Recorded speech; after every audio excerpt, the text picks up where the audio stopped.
Et aussi cette position, ça nous sert également à faire des prises de sang, au niveau surtout des nageoires arrière.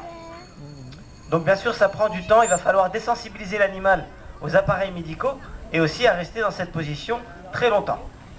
On peut le mettre sur le dos comme ceci, pour regarder si tout va bien sur le ventre. Et aussi cette position, ça nous sert à faire des échographies, surtout pour les femelles, lorsqu'elles sont gestantes. Alors pour un exercice, par exemple, pour faire une échographie, pour finaliser par l'acte réel, ça peut prendre minimum 2 ans et beaucoup plus. On peut également ouvrir la bouche, regardez. On regarde s'il y a des caries. On fait le dentiste, voilà. Et à chaque fois vient la récompense. Donc la récompense, vous voyez, majoritairement, c'est la nourriture, mais aussi on a les caresses, les câlins et aussi les jeux. Ils adorent ça. Alors maintenant, on va vous expliquer un exercice réalisé dans l'eau. Hop, là une petite roulade de Nuno. Alors en fait, pour faire des exercices dans l'eau, on va utiliser une longue perche parce qu'on a le bras un peu court pour aller au milieu de l'eau. À son extrémité, ça va remplacer notre main. Voilà. Et avec ceci, on peut déplacer notre animal en surface, sous l'eau et en dehors de l'eau. Hop. Et à chaque fois, vient la récompense. Alors là, on va vous expliquer le fonctionnement pour faire sauter notre animal.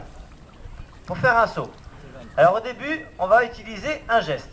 Alors Neil va nous montrer. Voilà. Le geste, une tape dans les mains et le lever de la main droite.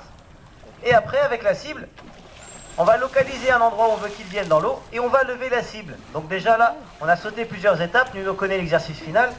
On le met déjà presque à sa hauteur. Mais en fait, on va lever la cible par étapes, de plus en plus haut. Et au fur et à mesure du temps, notre animal, il va anticiper que le geste du départ. Et par la suite, il n'y aura plus besoin d'utiliser la cible. L'animal va anticiper que le geste. Alors on va encourager Nuno, s'il vous plaît, on tape fort dans les mains. 1, 2, 3. Allez, on peut l'applaudir. Alors vous voyez, on fait un geste et en fonction de l'exercice appris, l'animal réalise l'exercice. Alors maintenant, l'exercice de Neil. Donc celui-ci est en apprentissage. Regardez avec le cerceau. Voilà, on lui montre le cerceau. Et là, il faut qu'il saute dans le cerceau.